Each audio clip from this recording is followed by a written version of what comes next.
Hustle, the fuel to get you anywhere in life. The wake up at 5 a.m. and sleep at 2 a.m. life. Grind Monday to Sunday life. The eat at your desk life, or not at all, reading and responding to emails until you fall asleep. Wait, that's burnout. Burnout, a physical, mental, and emotional state caused by chronic overwork and sustained lack of fulfillment. Basically, chronic exhaustion that can lead to depression. Nurses, lawyers, physicians, and even people in the creative fields like YouTubers can all experience burnout. In this video, I'd like to talk to you guys about burnout and how burnout manifests in our bodies. Also, I would like to share with you my experience with burnout as a small, petite YouTuber, and also how I'm avoiding it in the future. But first, let's get our day started.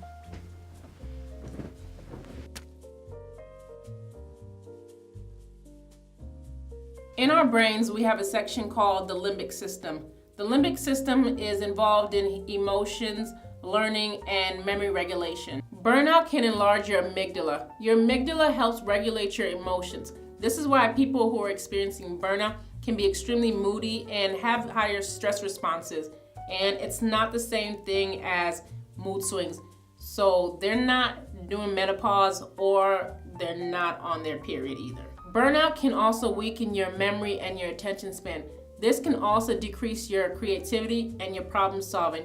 If the issue is not addressed, this can become a chronic condition, which then you'll just hit a mental wall, which can lead to clinical depression. Now let's talk about my experience with burnout, but first, I need to finish my shower. I started my YouTube channel about 3 years ago, but about a year ago, I started taking it really seriously. I started uploading 2 times a week, and I already have a high demanding job outside of YouTube, which is nursing.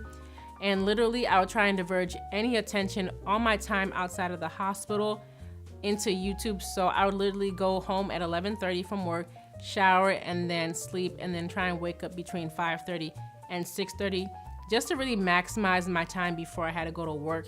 And me trying to be consistent really backfired on me.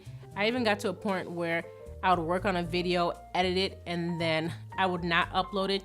I stopped working on my photography, and I genuinely love filmmaking and photography, so it was really easy for me to really put all my resources, all my time, and just put so much stress on myself because I wanted to get better with each and every picture, I wanted to get better with each and every video. And so I just got to that point where I just had no more motivation, no more life left in me. If I could, I would have stopped going to the hospital, but I couldn't do that, so that was not an option for me. I got to a point where I really need to really analyze and put some rules in place so that I just didn't reach this point in the future. I established realistic expectations before I was trying to do 2 videos a week, and doing all this by myself and also working outside of YouTube, I just could not and I cannot do 2 videos a week. So doing 1 video a week is my minimum and my maximum, and I'm really, really okay with that. I established a deadline for myself, and it might sound like I'm adding more stress to myself, but honestly, it's just making a goal each and every week, just making things a little bit more concrete so that I'm consistently and constantly working on my craft. I changed my mindset from a sprint to a real marathon. I know that if I upload more frequently, that it'll really help with my YouTube growth, but I just cannot keep up with that. And so really think of this as more of a marathon, reduces a lot of stress and anxiety and just overall burnout for me. I established BB, which is Burnout Barometer, which the formula is joy minus drain equals state of well-being. I coined the term Burnout Barometer, aka BB, but Nathaniel Drew is where I got the formula from, so I'll definitely link his video down below. I'm a selfish person and I'm extremely proud of that, so I put my joy extremely high on my overall life drives. I know that things do come up, but I do my best to make sure that I remove anything that drains me. I try to avoid things that I do not enjoy doing. I can't avoid everything, like my hair. I can't avoid never doing it. So instead of doing it frequently, I make sure that maybe I'll do a style for like 1 month so I don't have to do it so often. And I know that's something small, but the small things tend to add up for me. I've always been very careful with who I give my time to. I think I'm way more cautious about the time I give people compared to like anything else, like money or any other resource, just because you can't get time back.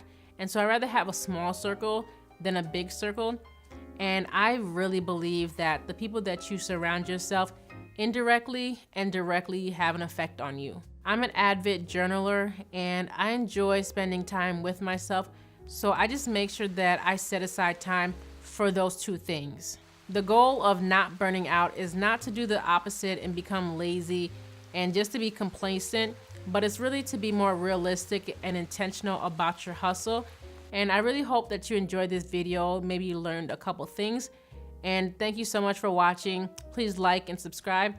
And I'm Jayeola. I'll see you in the next one.